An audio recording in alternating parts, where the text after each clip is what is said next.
Good morning, everybody. I'm Dr. Swaleha Mujawar, and today we are going to talk about L-carnosine, but specifically in psychiatry. As we have seen, it has other indications also, especially in muscle and eye health, but our focus is the psychiatric component. So, L-carnosine, it is a dipeptide molecule and is showing potential for psychiatric treatment. It is a naturally occurring compound and it has a lot of indication. Recent research is focusing on its role in brain function and neuroprotection.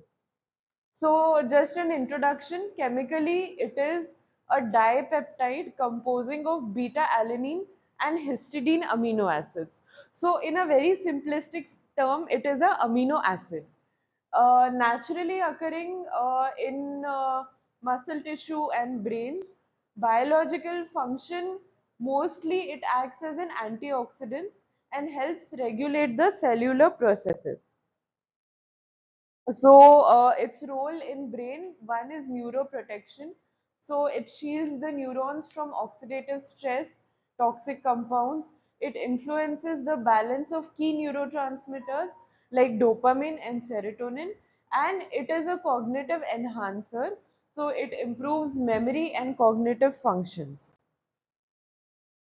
So, our focus is neurotransmitters. So, as psychiatrists, we need to focus on which neurotransmitters are getting affected so that we can treat the brain functions also accordingly. So, serotonin levels are impacted. So, we have seen that serotonin is abnormal in mood disorders.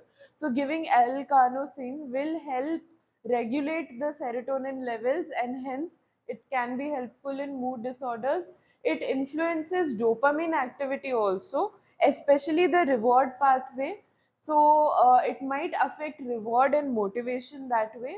It also works on GABA, so it might modulate GABA function and potentially it might reduce anxiety and stress. So because it helps in oxidative stress, uh, it usually decreases this by free radical scavenging. So it neutralizes harmful free radicals in the brain tissue. It has some metal chelation properties also. So it binds to metal ions and reduces their damage.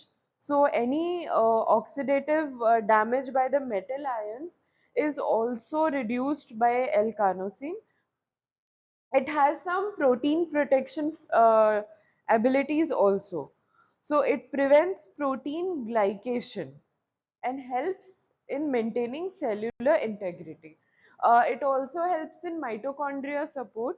So it enhances mitochondrial function and it is crucial for brain energy metabolism.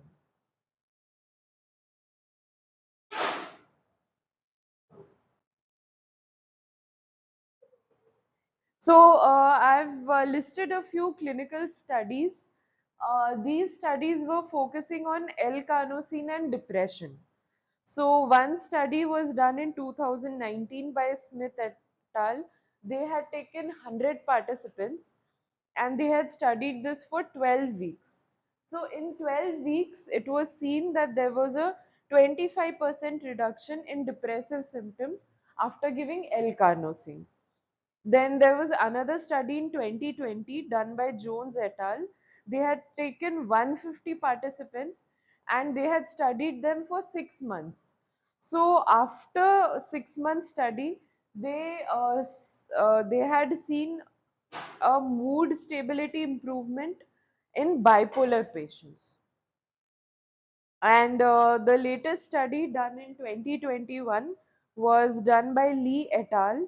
So in this, they had taken 80 participants and they had studied them for 8 weeks. So yes, the time was less, the number of participants were also less, but they had also shown enhanced antidepressant efficacy, especially when it was combined with SSRIs.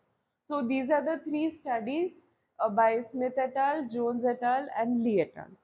And some improvement was seen in depression, mood stability, and the antidepressant efficacy also. Now coming to anxiety disorder, one, it is working on neuroplasticity. So that is why by enhancing the brain adaptability, it might have a potential in reducing anxiety symptoms. It could also modulate the brain stress response and lower the overall anxiety level. And also because it's acting on GABA, by boosting the GABA activity, again it is producing a calming effect or a anxiety reducing effect.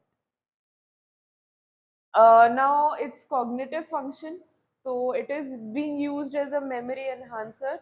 So it may improve short-term memory and working memory in psychiatric patients. It can also increase the processing speed. So it could enhance the cognitive processing speed and benefit various mental tasks. Also, executive functioning is abnormal in a lot of psychiatric illnesses ranging from schizophrenia, ADHD, anxiety again. So it improves executive functioning also.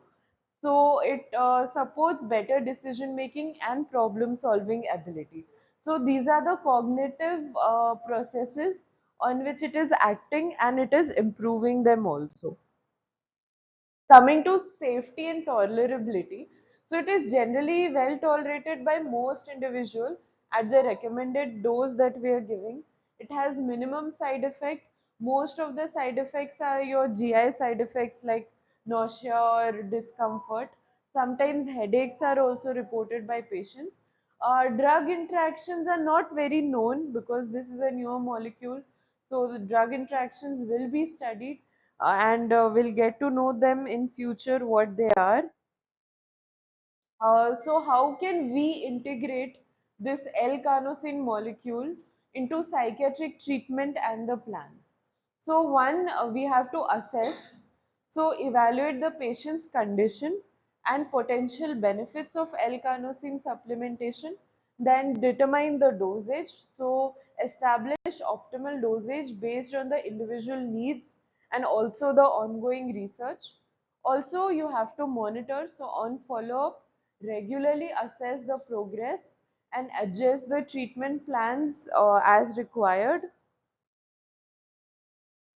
So yes, with this I end this lecture and a short talk on L-carnosine, and we'll open this for discussion. If you have any doubts or if you want to like to share any clinical experience from your side after giving Igni Trust, if you have seen an improvement in any of your patients.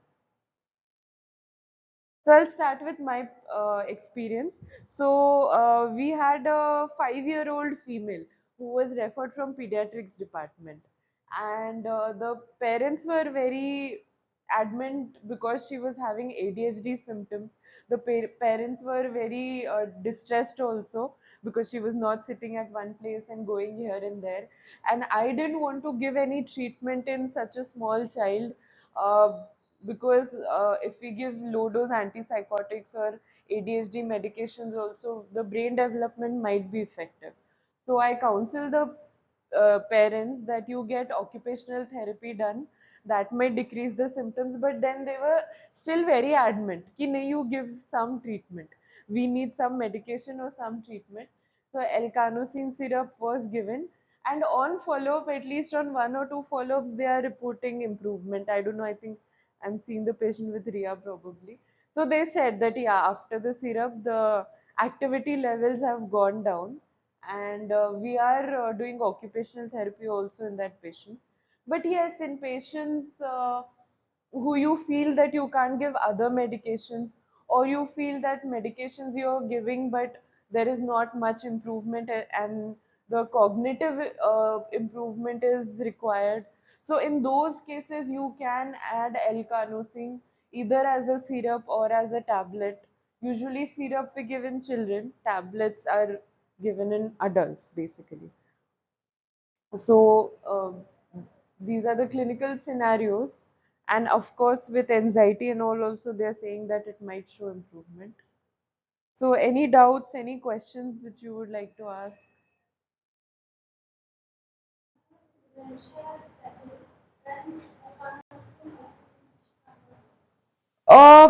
See, after dementia has set in,